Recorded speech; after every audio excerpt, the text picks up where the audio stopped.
Let's welcome in the three next members of our family. Right down here, we got Josh Ward, we got Chuck Cavaleris, and we got VFL Sterling Hinton, always looking dapper. Oh, man. I'm trying to get up to your level, John. I'm trying to get there, baby. You look better than me. All right, let's take a look at the poll question today, brought to you by Hearthside Bank.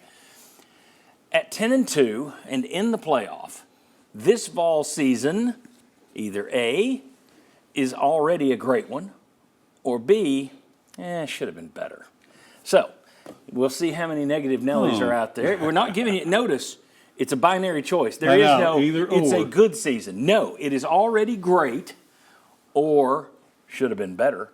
Shouldn't have lost to Arkansas. Lost to Georgia again. You tell us. Get online with your phone, your gizmo there. Get your smartphone.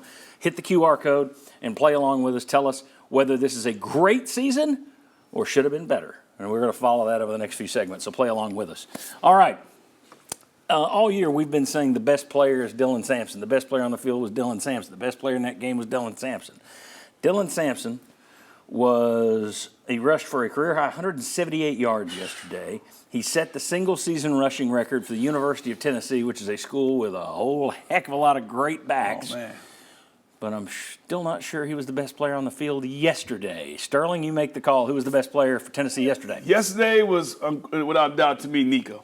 Dylan was still that superlative fuel into the offense. He was that superlative gas, but Nico performed at a level that it showed a lot of promise, man, a lot of promise. And he threw some dimes. And I'm glad the young receiving corps came through for him. Shout out to Coach Pope. And shout out to Coach Sims, the running backs coach. He had to manage all these guys and manage Dylan to attain such a level he's had this year. So I think we give them guys a little love also. So a quarterback pits a quarterback, right? Hey, why not? Well, you guys can jump in, too. I was just going to say about Nico, it seemed to me that he got more confident as that game went on. It was almost like maybe it was the deep ball to Thornton, but after that, it was like he was extremely decisive, and I'm taking off and running. Yeah. I'm going here, I'm going. It was not – there was no hesitation, it seemed. And after the interception, which was a poorly thrown ball, that was a touchdown. After that, you're sitting there wondering, okay, how's he going to bounce back from that? And he bounced back, and I just thought he looked like he was getting more confident as that game went on. Did you guys see the same thing? Yes. Yes, yeah, and he was able to look defensive backs off, right? He was doing a lot of things, but I think it was still Dylan Sampson. You think he was the best player? I do too. I mean, a career high. We pick him all season long, and he has a career high in rushing. One stat: he only lost 1 yard.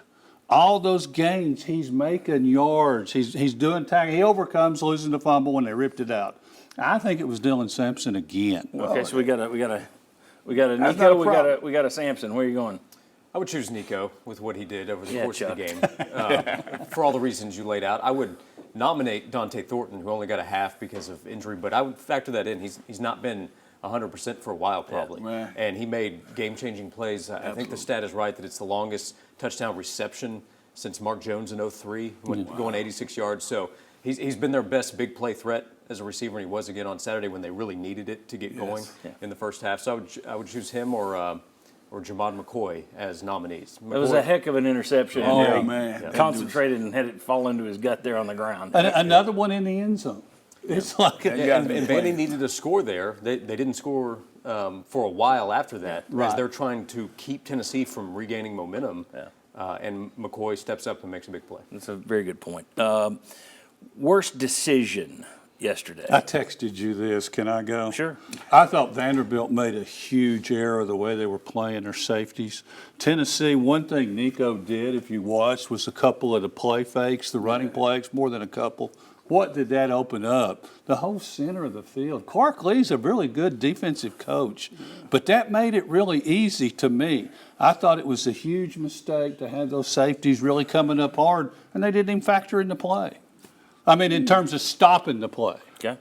Well, I disagree with Chuck totally on that call. This is good. Because, this is good. When you got Dylan Sampson, who was your super athletic gas in that offense, and that guy's getting the ball, he's making the difference every time he gets it. You just said he doesn't have any negative rushes. So you got to have somebody fill that hole every time you hand that ball to him or fake it, you hand it to him. So the safety is definitely concerned about coming up and making a play. And fortunately, we had play action in our offense, and it worked. Right. I can't say it's a bad decision, just a matter of matriculating a great offensive play. See, You asked for it when you went against Sterling. I sure did. I sure did. You asked for it. All right, worst decision, Josh? So I'll preface this with Josh Heupel knows more than Josh Ward about offensive play calling. But what I would like to see is more when they go jumbo set, get Dillon in the game, give it to Dillon behind the big guys. Kitzelman gets stopped earlier in the game. I know they scored against Georgia. Yeah, and your offensive line got blown up on that one too. But I think they're really effective when they go jumbo and they hand it to Dillon, who's the best running back in the SEC. So I would do that in those short yardage situations. My worst decision is I was watching the game yesterday and I was like, feed Sampson, get him this record, feed Sampson. When he gets the record, take him out. Take him out. I wouldn't have kept feeding him until he, now you can't project an injury. He could have gotten hurt earlier when I was saying feed him. But I think once he got the record. Once he was full? Right. Yeah, I think I would have. Yeah, once you'd fed him to the point of bursting, then I would have taken him out. You did have some guys in there late that were going at it, and it wasn't just your standard handoff. So that would have been my decision. Do you have a worse decision? A worse decision, my worst decision, in my opinion, I would have taken Nico out. I would have taken Nico out. Now, I get that's a bad decision. I just would have taken him out just to preserve my starting guy. But what I'm also proud of a guy named Bishop.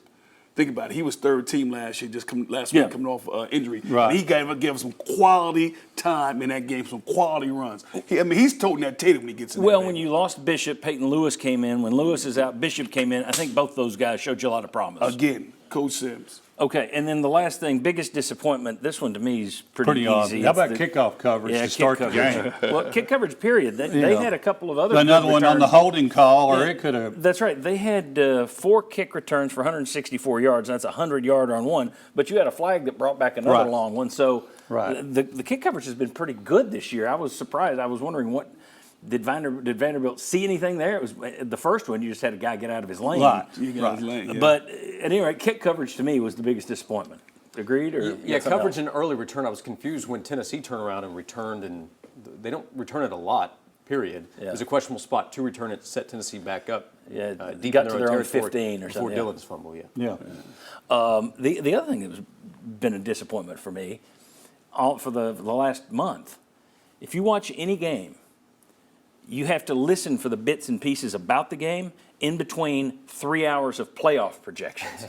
That's all it is. It's like, well, now, if they get out, then Texas A&M could get in. Oh, look, a touchdown. Now, back to this playoff thing. It's like we're watching a game. So people always said, oh, it's not going to mess up the sport. Kind of messed up that for me. I'd rather just watch the game and do that stuff at Georgia halftime. Tech overtime before every 2-point conversion attempt for Georgia. We were reminded of their playoff hopes. Yes.